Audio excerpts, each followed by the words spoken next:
სახელითა მამისათა და ძისათა და სულისა წმინდისათა ჩვენთან არს ღმერთი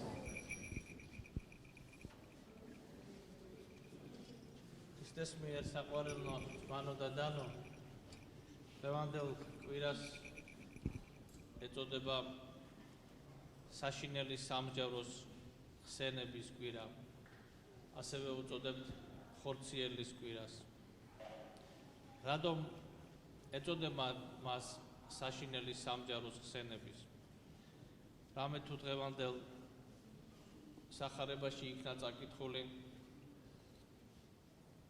იმ უცილობელი და გარდაუვალი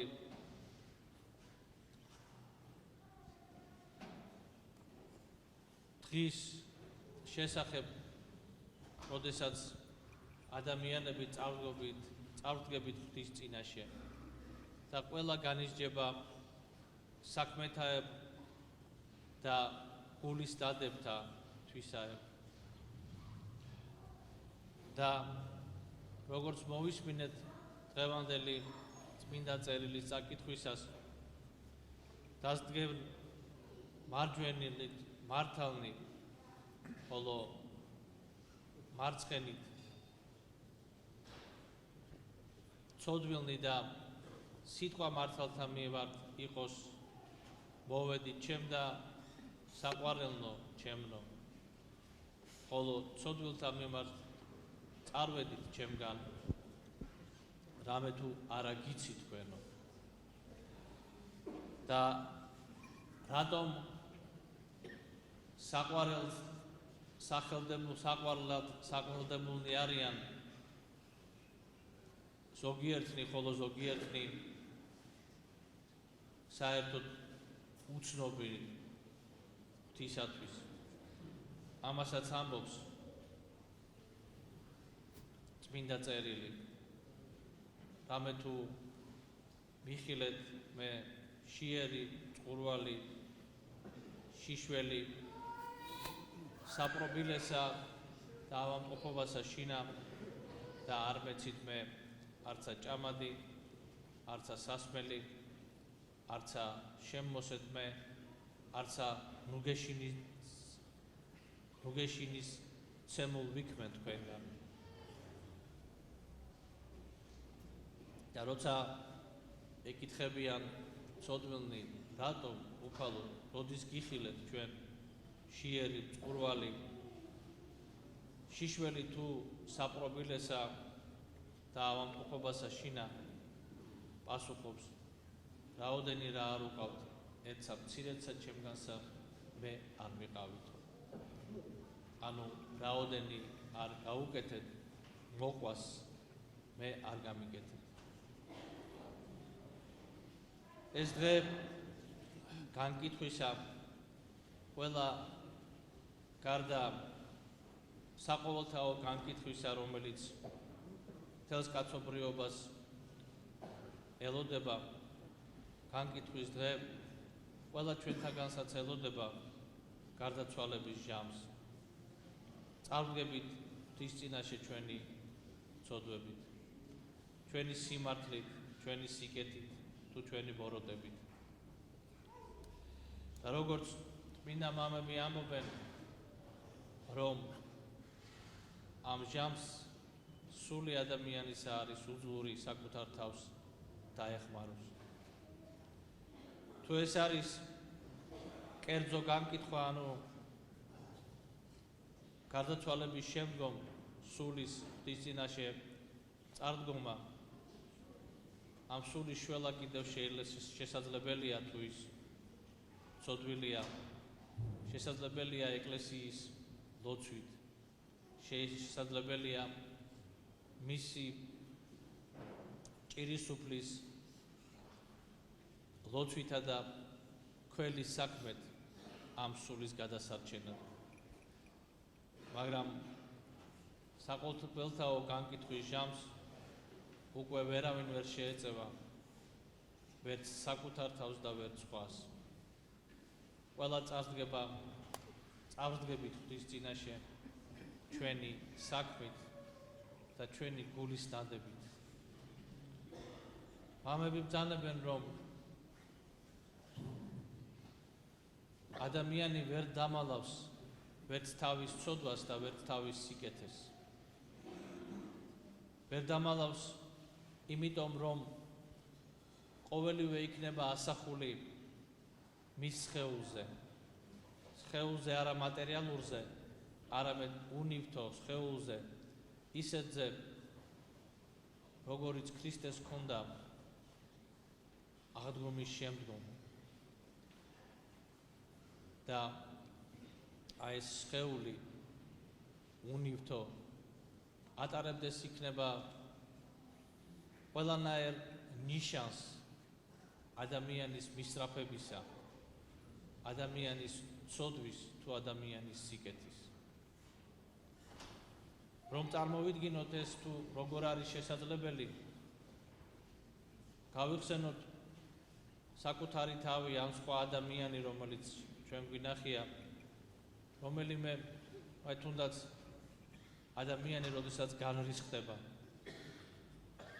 როგორ ეცვლება მას სახე.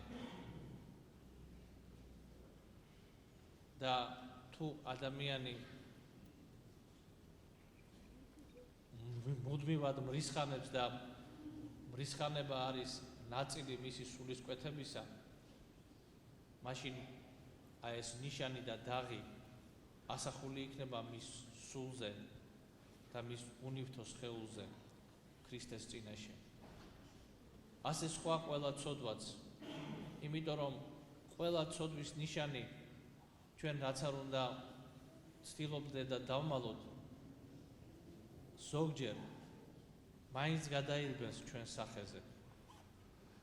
ხოლო აი იმ ჟამს, განკითხვის ჟამს ჩვენ ვერ დავმალავთ ვერაფერს.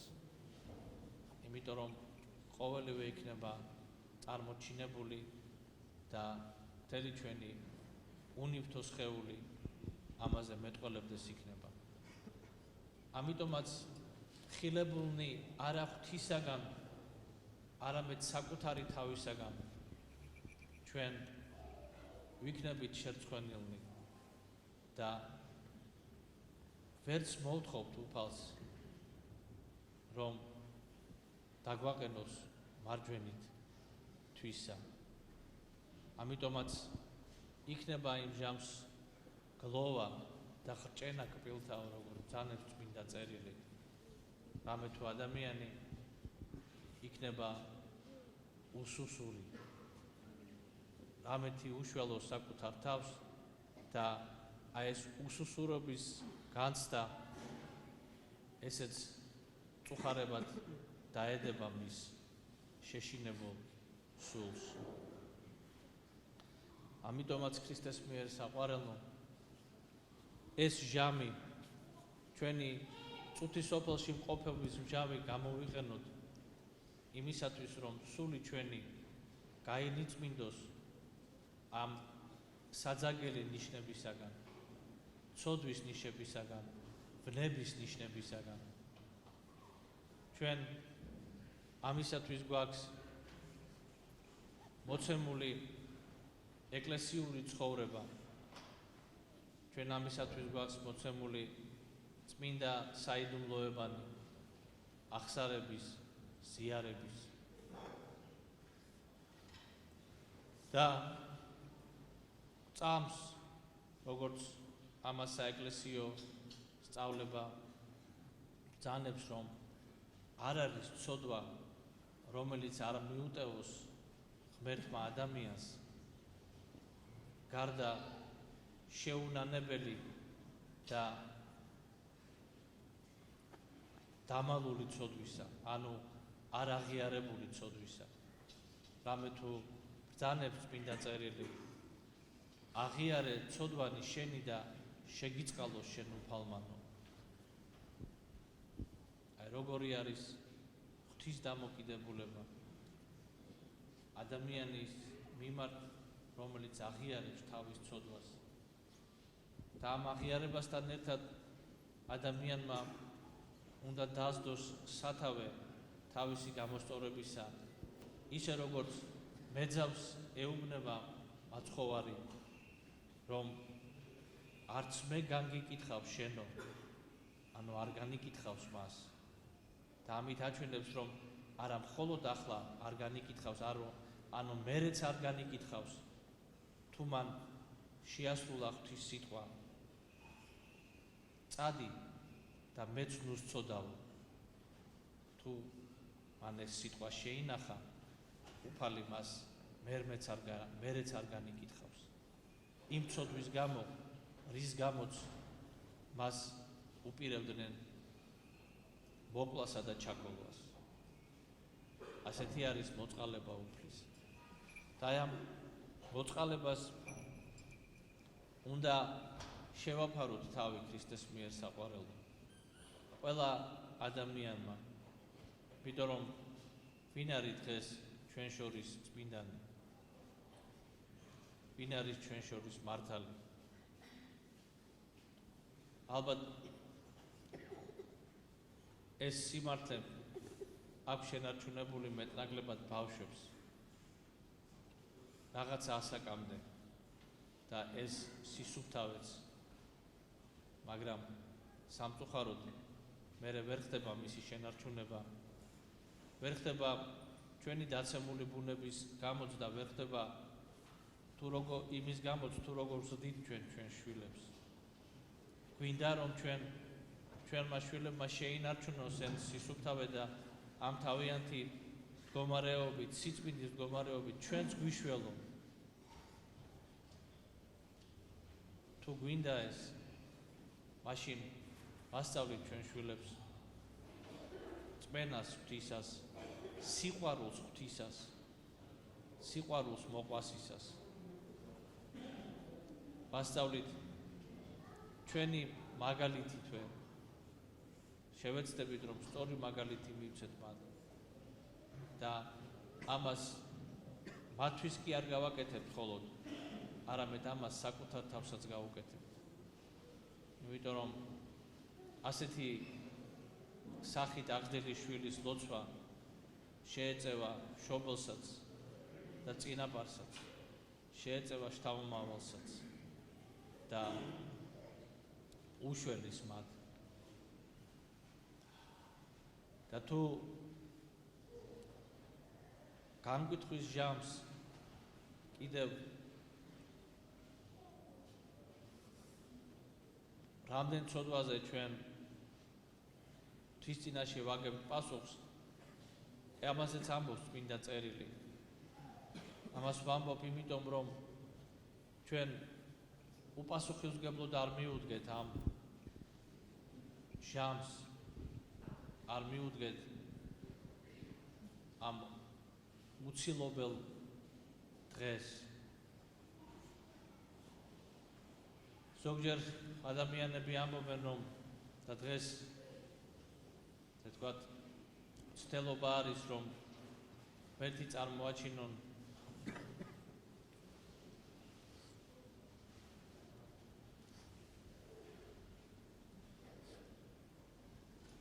მხოლოდ და მხოლოდ და ასეც არის, რომ ერთი მხოლოდ და მხოლოდ მოწყალე და მოსიყვარულეა, მაგრამ ეს მისი თვისებაა და მისი დამოკიდებულებაა სამყაროსადმი. მაგრამ ჩვენი პასუხისმგებლობა გაგვაჩნია და ჩვენი დამოკიდებულებაც ხო უნდა იყოს ღვთისადმი და ადამიანისადმი. ჩვენ კიდევ ერთხელ ვამბობ, არა ღმერთი გვამხელს, არამედ საკუთარი თავი გვამხელს, ჩვენი სინდისი გვამხელს, ჩვენი ცოდვა დაგვჭირს, ჩვენი ბნება იქნება სასჯელი ჩვენთვის და არა ღვთის რისხვა, როგორც ეს ხშირად უნდა წარმოაჩინონ. ან ორგვარად ცდილობენ, თითქოს ღმერთი არის რაღაც ისეთი მოსამართლე ჩაკუჩით ხელში და წყვეტს შენ ჯოჯოხეთში, შენ სამოთხეში. ასე არ არის.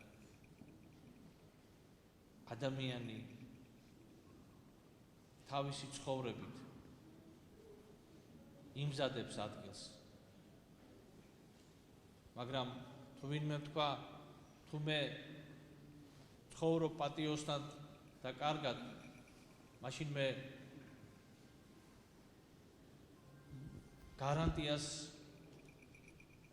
გარანტია მეძლევა, რომ მოხვდე ცათა სასუფეველში.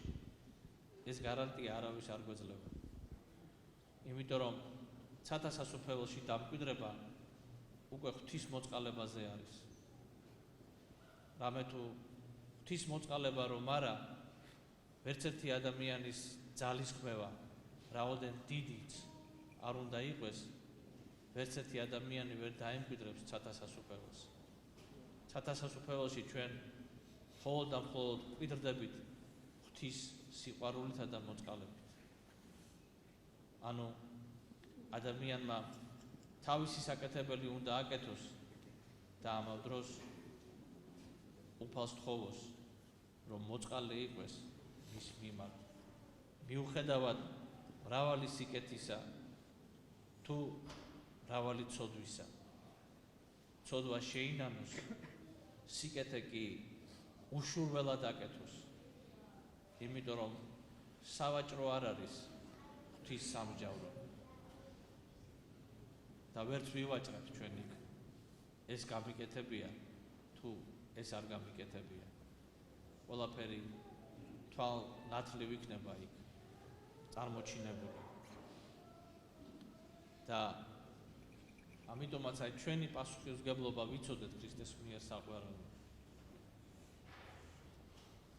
და რო ვიცოდეთ ამისათვის, ჩვენ უნდა ვიცოდეთ წმინდა წერილიც, უნდა ვიცოდეთ ეკლესიის სწავლებაც და ცდილობდეთ მივსდიოთ ამას და ამის მიხედვით განვაწყოთ ჩვენი სულიერი მდგომარეობა. მერთმა მოგცეს ყველას ამის სურვილი და სიბრძნე, რათა საშინელი სამსჯავროს ჟამს ღვთის მოწყალებამ შეგვინდოს ჩვენ ნებსითი და უნებლიეთი შეწოდებანი და დაგვამკვიდროს იქ, სადაცა მართალნი განისვენებენ. შეგახსენებთ, რომ ეს ხორციელი კვირა არის, დღეს ხდება ხორცის აღება, ანუ ეს არის უკანასკნელი დღე აღდგომამდე, როდესაც ჩვენ ხებულობთ საკვებად ხორცს. ერთ კვირაში დაიწყება დიდი მარხვა, ანუ შემდეგი ორშაბათიდან. ამ დღეების განმავლობაში იცით, რომ ხდება მოხსენიება მიცვალებულთა, ყოველდღიურად ლიტიები აღესრულება და თქვენ შეგიძლიათ ეს თქვენი მიცვალებულების სახელების სიები მიაწოდოთ მესანთლეს და ამ ლიტიების დროს სასულიერო პირები მოიხსენებენ თქვენს მიცვალებულებს. ასევე ორიოდე სიტყვით მინდა შევეხო იმ მოვლენებს, რომელიც ბოლო დღეების განმავლობაში განვითარდა. პირველეს ყოვლისა მე ჩვენს ბრევლს, მორწმუნე ადამიანებს ყველას მინდა მოუბოდიშო და შენდობას ვთხოვო, რამე თუ ესეთი ნებათა ღელვა გამოიწვია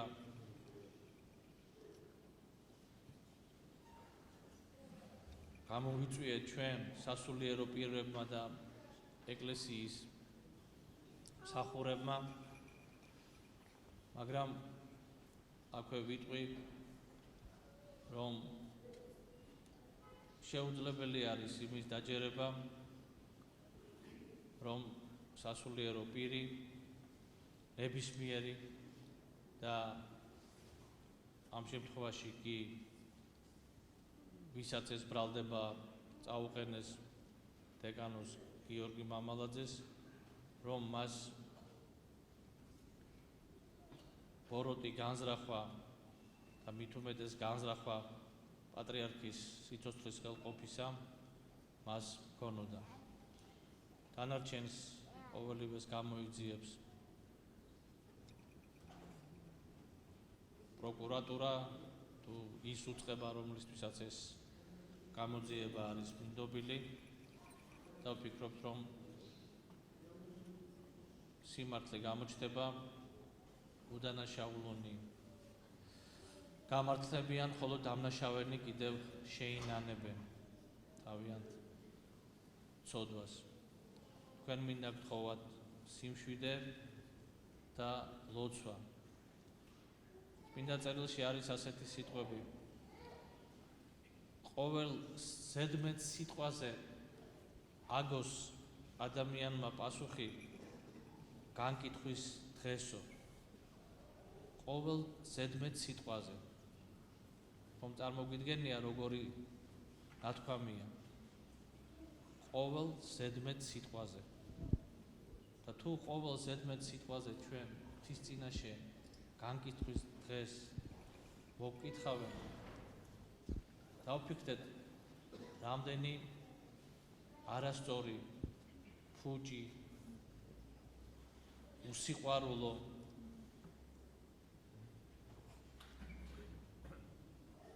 შურით თუ სიძულვილით თუ განკითხვით სიტყვა იყო თქმული ამ დღეების განმავლობაში.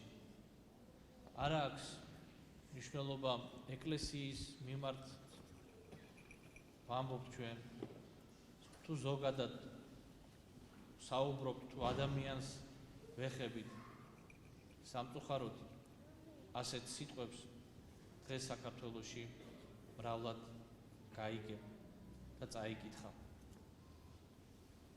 და არავინ არ დავფიქრდებით, ღვთის წინაშე როგორი არის ეგ სიტყვა.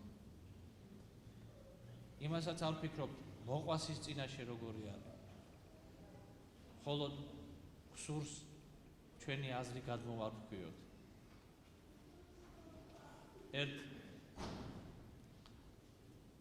ერთი რაბინის გამოთქმას მოვიყვან, რომელიც მე-17 საუკუნეში მოღვაწეობდა. არა ყველაფერი, რასაც ვფიქრობ, უნდა თქვა. არა ყველაფერი, რასაც ამბობ, უნდა დაწერო. და არა ყველაფერი, რასაც დაწერ, უნდა გამოსცეო.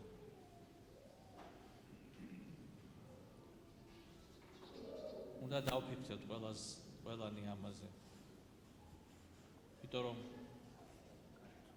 სიტყვას აქვს ძალა, სიტყვა ენერგიის მატარებელია და ის გამოხატავს ჩვენს გულის ნადებს.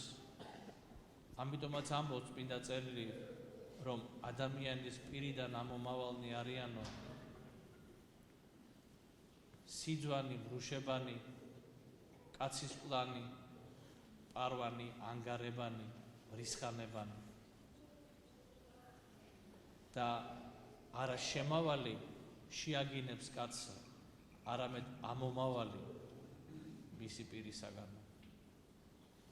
შეაგინებს, ანუ წაბილწავს, შერყნის და არა მხოლოდ იმას, ვინც ამოუშვებს თავისი პირიდან, არამედ მეორესაც, ვისაც შეეხება ასეთი სიტყვა. სამწუხაროდ ასეთ სიტყვებს მრავლად ხმარობთ ჩვენ საქართველოში. არის ეს გინება და ბილსიტყვაობა, არის ეს განკითხვა, თუ მრისხანებით და სიძულვილით ნათქვამი. და გვახსოვდეს, რომ ღვთის წინაშე ვაგებ ჩვენ პასუხს ამაზე. რამდენად სამართლიანია ჩვენი სიტყვა, რამდენად სწორია, რამდენად ადგილიანი და საფუძვლიანი. ახლა დაიწყება დიდი მარხვა. ახალგაზრდებს, მამაკაცებს მინდა დავავალო როგორც დიდი მარხვის კანონი სულისათვის სასარგებლო. იხმართ ფილდ სიტყვას, შეიგინებით. წაბილწვათ დიდი მარხვის დღეებს.